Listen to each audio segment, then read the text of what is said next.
Students, आपका स्वागत है आपके अपने channel physics with Suman Rathore ma'am में। बच्चों, आज हम क्लास 11 की फिजिक्स चैप्टर 15 प्रत्यास्थता इसकी स्टडी करेंगे।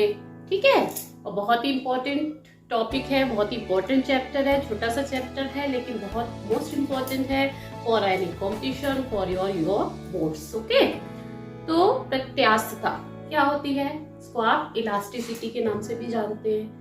देखिए, आपने कई पदार्थ ऐसे देखे होंगे जिनको अगर आप दबाते हैं या खींचते हैं तो उनके आकार में परिवर्तन होता है, और जैसे ही हमने उसको छोड़ दिया तो वापस वो अपने पुराने ही आकार में आ जाता है ना। जैसे देखिए एग्जाम्पल, ये आपने बहुत किया होगा ऐसा खेल। ये है कोई रबड़ है, इसको अगर आपने इस तरह से खींचा तो क्या हुआ, इसके शेप साइज में चेंज आ गया। ठीक, और जैसे ही हमने इसको छोड़ा तो ये वापस अपने उसी ही ओरिजिनल शेप में आ गई। ठीक, तो इसको हम कहते हैं प्रत्यास्थता। और ऐसे पदार्थ कैसे कहलाते हैं? प्रत्यास्थ पदार्थ। ऐसे ही देखिए, ये है स्प्रिंग, इसको हमने खींचा, इसकी लंबाई बढ़ गई, और जैसे ही इसको छोड़ा तो ये अपने पुराने शेप में आ गई। ठीक, तो ये पदार्थ कैसे कहलाते हैं? प्रत्यास्थ पदार्थ। और ये गुण क्या कहलाता है? प्रत्यास्थता। तो ये जो वस्तु के आकार में परिवर्तन हुआ, किस बल के कारण हुआ? खींचने से, उसको दबाने से। तो इस बल को हम कहते हैं विरूपक बल, जो कि वस्तु के रूप में चेंज कर दे, परिवर्तन कर दे। उस बल को हम क्या कहेंगे? विरूपक बल। ठीक, विरूपक बल, या इसको इंग्लिश में डिफॉर्मिंग फोर्स भी कहते हैं। तो ऐसा बल जो किसी वस्तु के आकार को, रूप को जो है परिवर्तित कर दे, क्या कहलाता है? विरूपक बल। ठीक, और विरूपक बल लगाने से वस्तु के आकार में जो परिवर्तन होता है, उस वजह से वस्तु के अंदर एक गुण उत्पन्न हो जाता है। वो ये चाहता है कि ये जो परिवर्तन हो रहा है वो परिवर्तन ना हो, और जैसे ही विरूपक बल हटाते हैं तो वस्तु पुनः अपनी ओरिजिनल स्टेट पे, ओरिजिनल स्थिति में आ जाती है, पुनः अपने पूर्व आकार में आ जाती है। तो ये गुण कहलाता है प्रत्यास्थता। कौन सा गुण कहलाता है ये? प्रत्यास्थता। प्रत्यास्थता या इलास्टिसिटी, है ना। तो किसी पदार्थ का वह गुण जिसके कारण वस्तु किसी विरूपक बल के कारण उत्पन्न आकार अथवा आकृति में परिवर्तन का विरोध करती है, उसको हम क्या कहते हैं? प्रत्यास्थता। और ऐसी वस्तुओं को क्या कहते हैं? प्रत्यास्थ वस्तुएं या इलास्टिक वस्तुएं। अब देखिए, आपने कई तरह की वस्तुएं देखी होंगी। कुछ होती हैं उनको हमने विरूपित कर दिया, बल लगाया, चेंज हुआ, छोड़ दिया, वापस उसी स्थिति में आ गई, तो ये तो कहलाई प्रत्यास्थ वस्तुएं।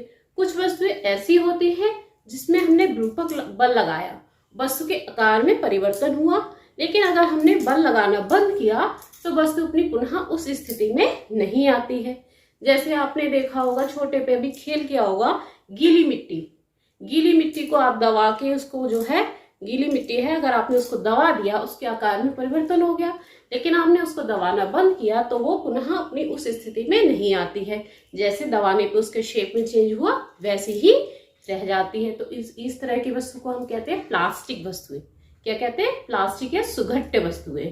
ठीक, एक प्रत्यास्थ वस्तु हो गई, एक आपकी सुघट्य वस्तुएं हो गई, और एक ऐसी वस्तुएं भी होती हैं आप जो है उनको कितना भी दबाओ, कितना भी बल लगाओ, विरूपक बल, उनके आकार में कोई परिवर्तन नहीं होता है। जैसे कि ये स्केच है, इसको आप कितना भी प्रेस करोगे ये प्रेस नहीं होगा, जैसे शेप में है वैसे ही रहेगा।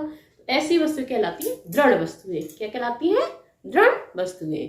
तो वस्तुएं किस तरह की, कितनी तरह की हुई? 3 तरह की। कौन कौन सी? तो बच्चों देखिए, प्रत्यास्थता की परिभाषा क्या निकल के आई? डेफिनेशन: प्रत्यास्थता किसी वस्तु के पदार्थ का वह गुण है जिसके कारण वस्तु विरूपक बल के द्वारा उत्पन्न आकार अथवा आकृति के परिवर्तन का विरोध करती है, और जैसे ही विरूपक बल को हटाया जाता है वस्तु अपनी पूर्व अवस्था को पुनः प्राप्त कर लेती है। तो अगर आपको डेफिनेशन जो है याद करनी है तो इस तरह से लैंग्वेज लिखेंगे क्या, कि किसी वस्तु के पदार्थ का वह गुण जिसके कारण वस्तु विरूपक बल द्वारा उत्पन्न आकार अथवा आकृति के परिवर्तन का विरोध करती है, और जैसे ही विरूपक बल हटाया जाता है वस्तु अपनी पूर्व अवस्था को पुनः प्राप्त कर लेती है, तो वस्तु के इस गुण को क्या कहते हैं? प्रत्यास्था का गुण है। और इस आधार पे वस्तुएं 3 तरह की होती है। कौन कौन सी? प्रत्यास्थ वस्तुएं, जिन पे हमने विरूपक बल लगाया, लेकिन जैसे ही बल हटाया वस्तु अपनी पूर्ण अवस्था में आ गई, जैसे रबड़ है, स्प्रिंग है ना। और दृढ़ वस्तुएं, जिन पर विरूपक बल लगाने पर भी जो है उनके आकार में कोई परिवर्तन नहीं होता है ना, जैसे दीवार है ना, ठोस वस्तुएं, ठीक। और प्लास्टिक या सुघट्य वस्तुएं, जिन पे विरूपक बल लगाने पे उनके आकार में परिवर्तन हुआ, लेकिन जैसे ही हमने हटाया विरूपक बल, लेकिन वस्तु अपने पूर्ण अवस्था में नहीं आती है, जिस तरह से विरूपित हो गई उसी तरह से बनी रहती है, जैसे गीली मिट्टी वगैरह है ना। तो ये इस तरह से 3 प्रकार की वस्तुएं हो गई है, ठीक। क्लियर हो गया आपको? तो प्रत्यास्थ वस्तु का क्या गुण है? ऐसा गुण है जिसके कारण वो इस चीज का विरोध करता है कि उसके वस्तु के आकार में या आकृति में कोई परिवर्तन ना हो, ठीक। अगर हमने कोई बल लगा के, बाह्य बल लगा के आकार में परिवर्तन किया, तो जैसे ही हम बल हटाएंगे वस्तु पुनः अपनी उसी स्थिति में आ जाएगी। तो वस्तु के इस गुण को हम क्या कहते हैं? प्रत्यास्थता का गुण कहते हैं, ठीक। क्लियर हो गया?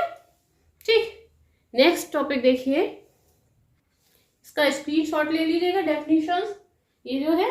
और अगर आप चैनल को अभी तक ज्वाइन नहीं किया है, चैनल पे नए हैं, तो चैनल को सब्सक्राइब जरूर कर लीजिएगा। इस पे आपको क्लास 11th और 12th की फिजिक्स जो है पढ़ाई जाती है, उसके सारे टॉपिक्स, यूपी बोर्ड है, बिहार बोर्ड है, हिंदी मीडियम, इंग्लिश मीडियम, सभी क्लियर किए जाते हैं टॉपिक्स, ओके।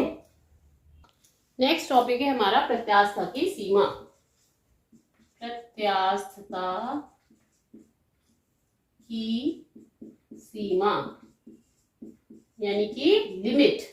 क्या प्रत्यास्थता की कोई सीमा भी होती है? अगर हम किसी वस्तु पे विरूपक बल लगाते हैं, बाह्य बल लगाते हैं, वस्तु के आकार चेंज हो जाता है और हटाने पे पुनः अपनी स्थिति में आ जाता है। क्योंकि कोई इसकी लिमिट भी है कि अगर हम बल का मान बढ़ाते चले जाए तो क्या बल लगाने से वस्तु का प्रत्यास्थता का गुण नहीं रहता है। देखिए, इसके लिए एक एक्सपेरिमेंट करिएगा। एक स्प्रिंग जो है इस तरह से ली, ठीक, और इस स्प्रिंग पे जो है वेट हम लगाएंगे, वेट लटकाएंगे, ठीक। वेट लटकाने से क्या होता है? वस्तु की स्थिति यानी आकार में, स्प्रिंग में जो है क्या होता है? खिंचाव आता है, उसके आकार में परिवर्तन आता है। ये हमने वजन लटका दिया स्प्रिंग पे, तो स्प्रिंग क्या हुई? खिंच गई, ठीक। अब ये वजन हटाया तो फिर हमने देखा स्प्रिंग अपनी उसी स्थिति में आ गई, लेकिन हमने इस वजन को फिर और बढ़ाया, ठीक। फिर हमने इसको हटाया, फिर देखा तो स्प्रिंग फिर से अपनी उसी स्थिति में आ गई। लेकिन हम इस वजन को बढ़ाते गए तो हमने देखा एक स्थिति ऐसी आई कि वजन बढ़ाते बढ़ाते फिर अगर हमने उस वजन को हटाया तो वस्तु जो है, ये जो स्प्रिंग खिंच गई है, वो उतनी ही खिंची रही, वापस पुनः अपनी स्थिति में नहीं आई। तो वो कंडीशन क्या कहलाती है? प्रत्यास्थता की सीमा। जिससे ज्यादा अगर विरूपक बल हमने लगा दिया तो वस्तु के आकार में परमानेंट जो है परिवर्तन हो जाएगा। फिर वो बल हम हटाएंगे विरूपक बल, तो भी वस्तु अपनी पुनः उस स्थिति में वापस नहीं आएगी। तो वो क्या कहलाएगी? प्रत्यास्थता की सीमा कहलाती है। क्या कहलाती है? प्रत्यास्थता की सीमा, ठीक। तो किसी पदार्थ पे लगाए गए विरूपक बल की उस सीमा को जिसके अंतर्गत वस्तु में प्रत्यास्थता का गुण विद्यमान रहता है, वो क्या कहलाती है? प्रत्यास्थता की सीमा, लिमिट ऑफ प्लास्टिसिटी, ठीक। फिर हम अगर विरूपक बल को हटा भी देते हैं तो वस्तु अपनी पुनः उस स्थिति में वापस नहीं आएगी।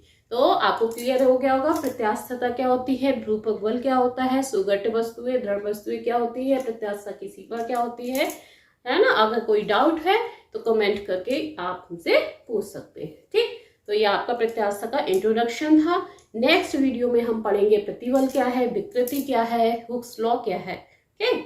Thank you.